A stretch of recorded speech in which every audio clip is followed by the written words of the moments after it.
Imagine a footprint in the mud, not the heavy lug tread of a tactical boot or the scuff of a runaway's sneaker, but the soft, vulnerable outline of a bare human foot. In the damp, evergreen shadows of the Pacific Northwest, that footprint wasn't a sign of weakness. It was a calling card. It was the mark of a ghost who could vanish. Into the tree line, a phantom who broke into mansions not to steal jewels, but to eat mint chip ice cream and watch the sunset.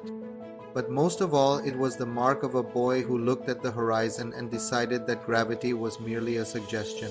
This is the story of Colton Harris-Moore, a child of chaos, a self-taught pilot, and a folk hero who led the FBI on a 2-year chase without ever wearing a pair of shoes. To understand the bandit, you have to understand. The dirt he came from, Camano Island, Washington, is a place of rugged beauty and jagged edges. For most, it's a retreat. For Colton, it was a cage. He grew up in a trailer hemmed in by cedar trees and broken glass, raised in the volatile atmosphere of a home defined by screaming matches and a mother struggling with her own demons. While other kids were playing Little League, Colton was learning the language of the woods. By age 7, he was disappearing. Into the forest for days at a time. He wasn't running away. He was going home. The wilderness didn't judge him. The trees didn't yell. In the silence of the forest, he became a predator of necessity, a master of silence and shadow. By the time he was a teenager, Colton was already a local legend to the police. He was the creature that moved through the night. He didn't just break into houses. He lived in them while the owners were gone. He was a polite intruder, often cleaning up after himself or leaving a thank you note. He was looking for a life. He didn't have a warm bed, a stocked fridge, a moment of peace. But the earth was getting too small for him. The local deputies were closing in. The walls were shrinking. Colton knew that if he wanted to be truly free, he couldn't just run. He had to transcend. Most pilots spend years in flight schools, staring at dusty manuals and clocking hundreds of hours with instructors before they ever touch a throttle. Colton Harris-Moore had a stolen manual and a flight simulator game. In the dead of night on November 11, 2008, a Cessna 182 sat on a damp runway at Orcas Island. It was a sophisticated piece of machinery, a winged beast of aluminum and fuel. Colton, 17 years old and never having sat in a real cockpit, climbed inside. There is a specific kind of madness required to point a plane down a dark runway when you've never felt the wheels leave the tarmac. He didn't have a flight plan. He didn't have a radio license. He just had the instinct of a bird born in the wrong body. He pushed the throttle forward. The engine roared, a mechanical scream against the silence of the islands. The ground blurred, the vibrations rattled his teeth, and then the miracle. The bouncing stopped, the world fell away. For the first time in his life, Colton Harris-Moore was above the screaming, above the poverty, and far beyond the reach of the law.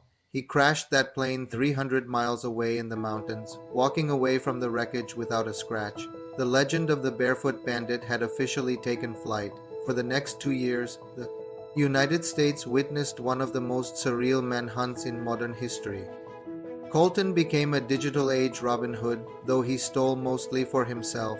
He was a ghost in the machine. He moved through the woods of the Northwest with a preternatural ability to evade infrared cameras and K9 units. He would break into a home, use the owner's computer to order specialized survival gear with their own credit card, and then vanish before the package even arrived. The FBI joined the hunt, frustrated by a teenager who seemed to be mocking the entire weight of the federal government. They called him a specialized burglar, but the public saw something else. To a world reeling from financial crashes and institutional distrust, here was a kid with no shoes outsmarting the suits in DC. He became a folk hero. Fly, Colton, fly appeared on t-shirts. He was the ultimate underdog, a boy who had mastered the ultimate symbol of freedom, the airplane, to escape a world that had no place for him. But as the stakes grew, so did the danger. Each flight was a gamble with death. He wasn't just stealing planes. He was stealing time. The hunt culminated in a cross-country odyssey that felt like a Hollywood fever dream, from Washington to Idaho, through the Midwest, and finally to the shores of Indiana. Every time the police thought they had him cornered, a hangar would be found empty, a plane gone, and a chalk outline of a barefoot left on the floor. He was moving toward the coast, toward the ocean, toward a final desperate play for a horizon he could never quite reach.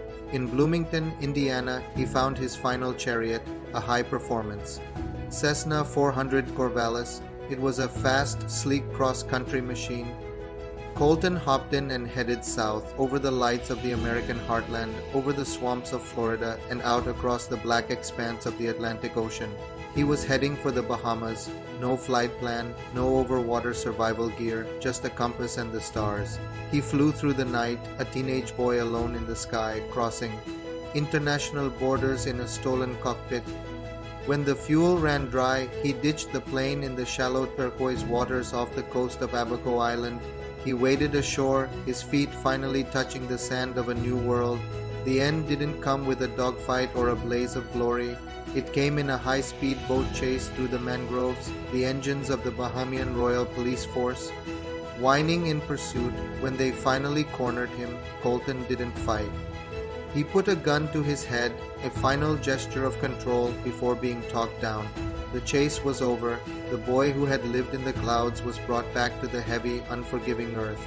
As he was led away in handcuffs, still barefoot, the world finally got a look at the face of the phantom.